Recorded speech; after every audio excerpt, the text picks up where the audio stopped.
Well, we've witnessed a great qualifying session in the Singapore Grand Prix and quite a difference between teammates as well. We've got Leclerc and Carlos underperforming, Max doing an amazing job. We had Yuki do an amazing job.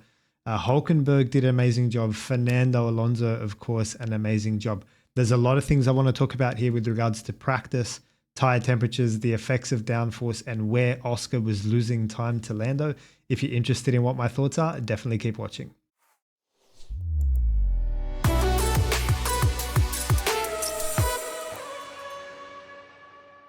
One of the first things that I want to talk about is Lando really upping his game this weekend.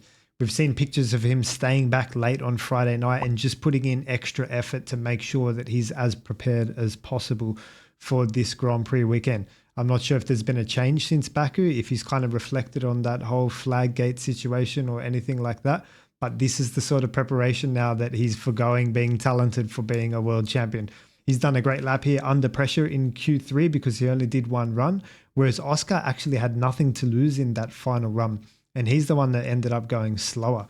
So Oscar is really struggling this weekend, and I just want to highlight here at this point just a quick difference between Oscar and Max, because Oscar's been struggling this weekend, but he hasn't really been able to pull himself out of that situation or understand what's going on and really be able to compete with Lando at the final part of qualifying.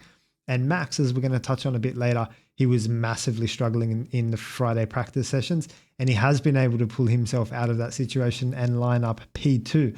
So what an amazing job by Max as well. And obviously Lewis has pulled himself out of a difficult situation as well. So it was just interesting to see all of the cream rise to the top here in the final part of qualifying. I am going to try and look at the final runs in qualifying if the telemetry is available and work out where exactly Lando was putting Oscar away. But if that's not available, we're just going to have a look at the practice runs and just see if I can give you some insight into where Lando was finding all of the lap time.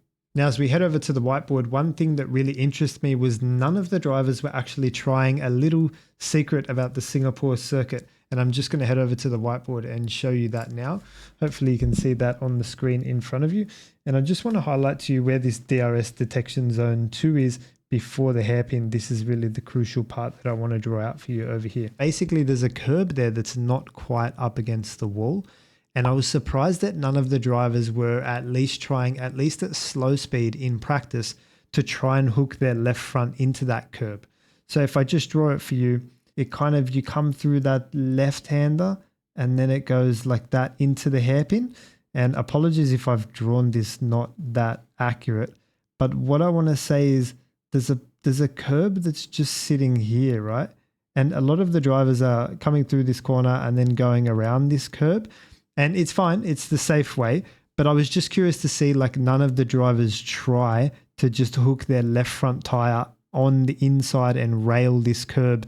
I'd just be curious to see how the car responds there. I'm not saying that it absolutely this would work, but none of the drivers tried it. And I'm just curious, like, did they see something on the track walk? Why is that curb like slightly off the wall, like a little bit in the middle of the track? There's a little space there for you to dig your left front in, and it's definitely worth trying, because if this works, then you can get your left front in here. Guess what? You've got a nice straight braking here, and you also shortcut the circuit as opposed to having to go around this curb. You know, you're doing something like this, hooking your left front in, and you get a straighter line into the braking as well. So there's some lap time to be found. I'm surprised none of the drivers tried it. And how you would try something like this out is in slow speed in practice sessions. You'd just go over it and just feel it. Well, firstly, you'd inspect it in the track walk. And then secondly, you just go over it with the left front and just feel it. You've got to remember that when you're turning in here, it's the left front tire is the one that's unloaded. So that's probably the one you want to try and connect into that curb and then see what happens and see how you go. So I thought I'd call that out. It was interesting to hear George complaining about the tires once again. And he was saying, like, the soft tire runs in FP3, the car was behaving totally different in qualifying. Now, I just want to highlight a few things here, because it's all good and well to complain about the tires, but really, like, unless you're absolutely certain there's a difference in compounds, and you can never really be, then I think it's a bit rich to be complaining about the tires. I think George should be highlighting, like, hey, we don't understand something here. and we need to go away and investigate this a little bit further. It could be that they're just extremely sensitive to temperature changes or sunlight, or it just could be, there could be something in there, like even small pressure changes that are helping the platform. Like they just need to be absolutely on top of everything. Adrian Newey said this in his interview when he signed with Aston Martin, and he was saying like, just because you don't understand something, it just means you need to work harder on understanding it, as opposed to just drawing a line through it and saying, well, you know, the data must be wrong or something else must be wrong, or Pirelli, like deferring blame to Pirelli. I think it's much better if you keep the open mind and come full circle and say, well, we don't understand this situation properly. We need to look into it a little bit more. So, I just thought I'd call that out, because there are temperature changes between practice sessions. There are grip changes between practice sessions. We saw the drivers going really, really, really slowly on the outlap in qualifying. And I don't know if they were going that slowly in FP3, for example. So you just, it's a technical sport. And it's interesting that whenever we see a technical sport be technical, then we hear drivers saying, well, it's too technical. So, that's why we love Formula One. It's going to keep you on the edge. It's going to keep you honest. And there are so many variables. So just wanted to highlight that. And as a message to George, just maybe keep an open mind and do a little bit of digging and see what you can find there. All right, so we got Daniel Ricciardo out in Q1. Is this the end of his Formula One career? Well, it's not a good look when your teammate makes it into Q3 as well. I've been having a look at some of his telemetry, particularly compared to Lando when they were at the McLaren days, and I can just see a combination of issues. I can see areas where he's not carrying enough speed and downforce into corners. I can see areas where he's wide of where the grip is. I can see confidence issues where he's just not braking as late as his teammate. I can see mistakes creeping into the telemetry as well. So I think generally speaking, I just see a confidence issue with Daniel. And like we just said, touching on the previous point, like Formula One being more technical with the tires being like very sensitive to temperature and stuff, like in George and Mercedes not being able to understand it, then I think Daniel, again, maybe wants to self-reflect and say like, it's just really technical now, and the work you have to put in to understand what's going on is quite extreme. So I'm not sure how he's got here, but I think it's a combination of confidence and mistakes creeping into Daniel's game. Whereas at Red Bull, like you saw from the overtakes and how he was able to compete with Max, his confidence was there, like super high. He never doubted himself. Whereas right now there's those self-doubts and the confidence is not there. So look, I hope it's not his last race and I hope he works it out. But if it is his last race, then that's what I attribute it down to. Again, I just want to touch on Max's weekend once again, because he was able to dig himself out of trouble in practice and qualify P2. He's got in front of the Mercedes. He's got in front of the other McLaren. He's lining up second on the grid. This is massive for Max in terms of damage limitation. I think he's done an outstanding job this weekend. I just want to highlight that to you. Now in Q2, his lap time was deleted, I think because he went off the track. He's done an amazing Q2 lap as well under pressure to dig himself out of that and get that car into Q3 under pressure. The yellow flag I just want to talk about a little bit as well. Yes, a double waved yellow was shown on the track, but I think it would have been unreasonable for Max to see this. I'm just going to draw this on the whiteboard for you before you guys all come at me and shoot me down in the comments and say, hey, it's a double yellow, this, that. So we're talking about this fast right-hander leading on to the start-finish straight. So this one here. So as they come through this section, which is here, Max came under a light post over here. Max is entering here, the final corner. Nothing was on here, right?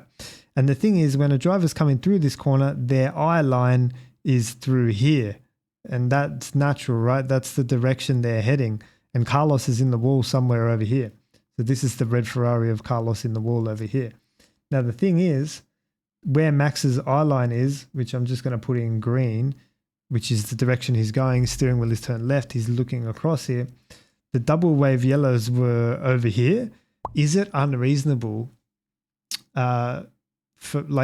he's lifted, right? So Max has done nothing wrong. He's driven here. He's seen the Ferrari. He's got out of the throttle and lifted. How is he supposed to see these? Like, it's just in my opinion, like it's just not in his line of sight at all. It would have been a different story if there was a double yellow on the inside of the corner where he's going, like he's turning left, looking left, and there's one on the inside.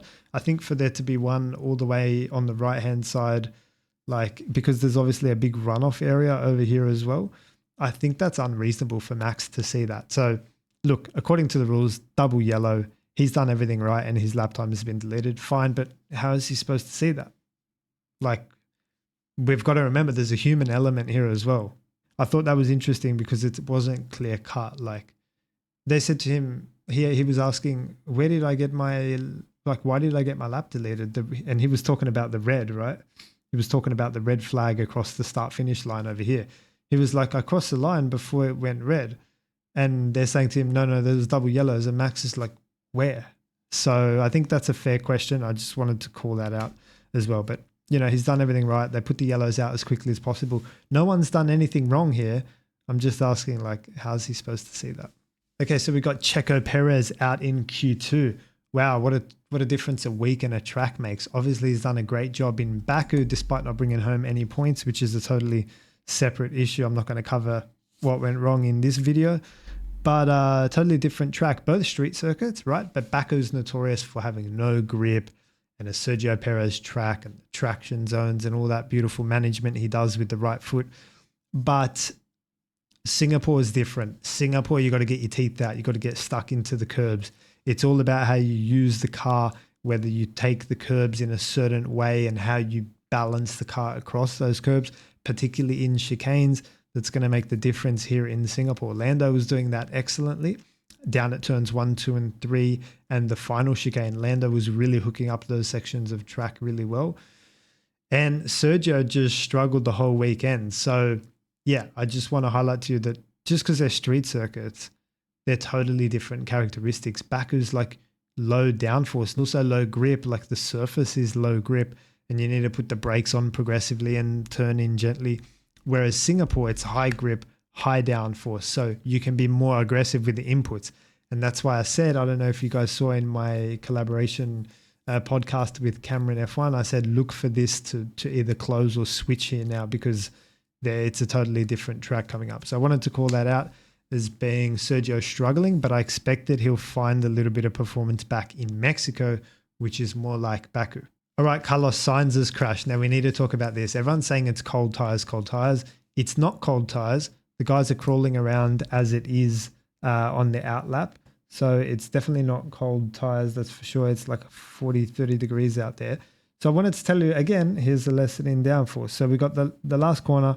Carlos has come through here, and as he's put his foot down, bang, he slid and ended up in the wall. Now the thing is, there's a bump just through there. And when the cars are fully loaded with downforce and they're attacking this corner properly, that is, they're flying through here with speed and downforce, then that bump doesn't really get felt. The cars have got so much downforce and suction that it just goes over that bump and like it's all good. But the issue that Carlos had, if I just draw in dark blue, for example, was that he started his acceleration from around here. And then when he's gone over that bump, he's not carrying any speed. He's not carrying any downforce. And there you go. He's put his foot down to start his flying lap. And the bump has unloaded the car and the car doesn't have enough downforce to resettle the rear. So that's the reason why he ended up out and in the fence, was because he didn't fully attack this final corner normally with the normal speed and downforce. So the mistake that Carlos has made is starting the lap from here, starting the lap from here. What he should have been doing is starting the lap in green here, because that speed and downforce is going to help you through the final corner. So that's the mistake that Carlos has made here. Okay, we're going to do something a little bit different here and have a look at some telemetry together. Now, just want to see if the qualifying telemetry is available. It is available. We're in luck. Check this out. So we've got Piastri, who did the 29.9. We're going to bring him up. That'll pop up here in white. And we're going to compare that to Lando's lap. Now, I'm going to compare this live and exclusive for you. I haven't seen these laps. They were not available when I checked before. So let's have a quick look together. So the first thing I want to look at is the delta. You can see like when it's up, that's in Lando's favor because it's finished up. So 4/10 is the difference in separation. And when it's down, that's in Oscar's favor. So Oscar's actually finding some time on entry, but then that's getting swallowed on exits, for example. So here Oscar's found some time on entry, but he's losing it on the exits. Again, here he's finding some time on entry. These are the sections where it really got away from Oscar. He's found some time on the entry, but then got cooked on the exit. Again on the entry and cooked on the exit, and again here. So it's the delta's running away from him here in the back end of the lap. I wonder if that's tire temperature or mistakes. Again, it's the first time I've seen this, so we're just going to have a look at this section here and see what is going on. Why is Oscar finding some time on entry and getting cooked on exits? So here you go. We can see Oscar's in the white, remember. So he's braking later here, here, and here. So is braking later better? Well, it doesn't appear to be the case here, because in braking later, he's actually getting on throttle later as well, to delaying his exits. So Oscar's the one carrying speed on the way in. You can see the white trace is higher than the yellow trace here. So Oscar's carrying in the entry speeds, but it's just taking him too long to get the exits. So which corners are we talking about here, guys? We need to zoom out and then just click here and then see where our cursor pops up. And this is the hairpin. So it's the hairpin where Oscar's going in a little bit too deep and he's not getting on throttle early. So that's the first one. And crucially with the hairpin, there's a bit of a straight after as well. So if you can get on throttle early, it's good. You're going to carry all that speed down the straight. That's the first one. The second one where Oscar got a bad exit was out of the next corner, where there's also another straight afterwards as well. And I suspect we've got the chicane here. We do, the chicane here. So I guess what Lando's doing is just braking nice and early, having the car settled, maybe braking a little bit softer and getting into the corner the way he wants to. But crucially, he's thinking about his exits here, which is really interesting and I guess really important at this phase of the racetrack. So there you go, guys. I thought I'd call that out to you. If we just have a look at the hairpin and that little right-hander down the bottom in more detail, you can see that Lando is braking earlier, getting the rotation done earlier, but getting on throttle earlier, and he's carrying all of this speed down the straight, and here even more so down the next straight. So Oscar's losing out on exits and on traction, and I think he just needs to set his corner up earlier so that he can get on the throttle earlier and manage those traction zones a little bit better. At least that's my insight just from having quickly looked at the data together with you live and exclusive. So what can we expect from the race? Well, we've got Max on the inside. We've got Lando on P1. Guys, I've been saying this for a long time now. Lando is going to start the race on pole position. Actually, we've got the whiteboard. Why am I not using my hands? Let's have a quick look how Lando needs to tackle this. So we're done with the track map. All right, so Lando's grid slot should be on the racing line over here. This will be P1, and Max's grid slot is going to be over here, P2. So what Lando needs to do, in my opinion, is just angle his car across and shoot across to the inside as quickly as possible. That way, if Max gets a good run on him, this space is occupied and Max is going to have to go the long way around into turn one. I'd be curious to see if Lando does that and what the intention is to defend the lead of this race. Because if Lando lines up his car straight, like so, and Max is able to get a good launch in the initial phase and get alongside, well, guys, I don't need to explain to you what Max is like, but he's going to be super aggressive into turn one. I'm absolutely certain of that. So I'm keen to see if Lando can get to the inside and trade his pole position for the inside, which is more valuable. And if he can get the lead into turn one, I think he's a good chance of winning this race because the McLaren's excellent. Lando's driving beautifully. So this is what I'm looking out for, guys, at the start. Does Lando make an intention to defend the lead, and what happens thereafter? I think that's going to be the crucial part of the race, guys. So keep an eye out for that. I hope you guys found this video insightful. If you did, please drop me a comment if you have any questions, and also give me a thumbs up and subscribe to this channel, because tomorrow I'm going to be dropping a race analysis video. So keep an eye out for that. Cheers, guys.